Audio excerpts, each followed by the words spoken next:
ડભોઈ નગરપાલિકામાં કોંગ્રેસનું બોર્ડ રચાયા બાદ બાકી રહેલી વિવિધ 21 સમિતિઓની રચના અને તેના ચેરમેન તેમજ સભ્યોની વરણી કરવામાં આવી હતી.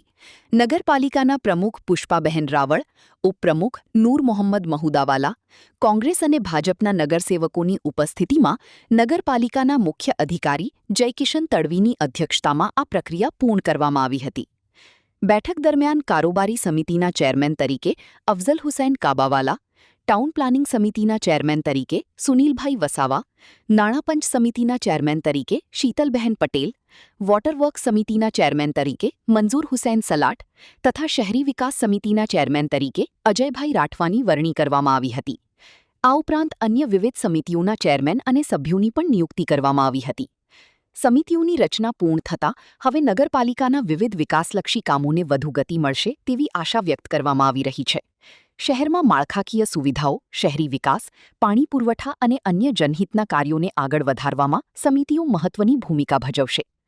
આ અંગે શહેર તાલુકા કોંગ્રેસના પ્રભારી શમશાદ અલી સૈયદે જણાવ્યું હતું કે નગરપાલિકામાં 8 વર્ષ બાદ કોંગ્રેસ સત્તામાં આવી છે અને શહેરના વિકાસને નવી દિશા આપવા માટે કોંગ્રેસના નગરસેવકો પ્રતિબદ્ધ છે.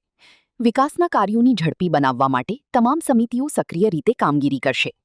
આ પ્રસંગે શહેર કોંગ્રેસ પ્રમુખ સતીશભાઈ રાવળ સહિતના આગેવાનો અને નગરસેવકો ઉપસ્થિત રહ્યા હતા. વિવિધ સમિતિઓના ચેરમેનની નિમણૂક થઈ છે. તેમાં કોંગ્રેસનું શાસન છે અહીંયા, અને તમામ સમિતિઓના ચેરમેન અને એમની કમિટીઓના અંદર દરેક કહી શકાય કે લોકોને સ્થાન આપવામાં આવેલું છે, દરેક સમાજના પ્રતિનિધિને સ્થાન આપવામાં આવેલું છે અને ખૂબ સરસ કમિટી બનાવવામાં આવેલી છે.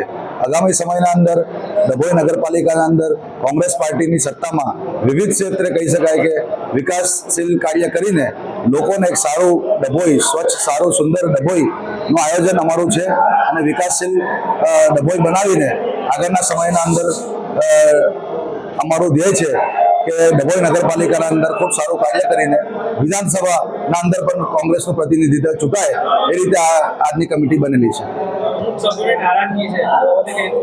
કોઈ સભ્યની નારાજગી નથી.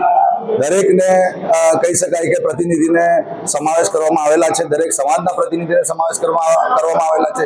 ભારતીય જનતા પાર્ટી જો એ ચાહતી હશે કે કોઈની નારાજગી હશે ને અમે ડેમેજ કરીશું, પરંતુ એમને કહી શકાય કે કરવો ઘૂંટવો પીવો પડશે. ભારતીય જનતા પાર્ટીને ડભોઈના શહેરીજનોએ નકારી કાઢેલા છે, એમના વહીવટને નકારી કરેલા છે, એમના ભ્રષ્ટાચારી વહીવટને નકારી કરેલા છે અને કોંગ્રેસનું વહીવટ આવેલું છે અને કોંગ્રેસનું સારું સુશાસન અહીંયા વહીવટ કરશે એવી અમને પૂરેપૂરી આશા છે. યુટ્યુબ પર KNK મીડિયા નેટવર્કને સબસ્ક્રાઇબ કરો, ફેસબુક અને ઇન્સ્ટાગ્રામ પર ફોલો કરો અને દરેક પોસ્ટને લાઇક અને શેર કરવાનું ભૂલશો નહીં.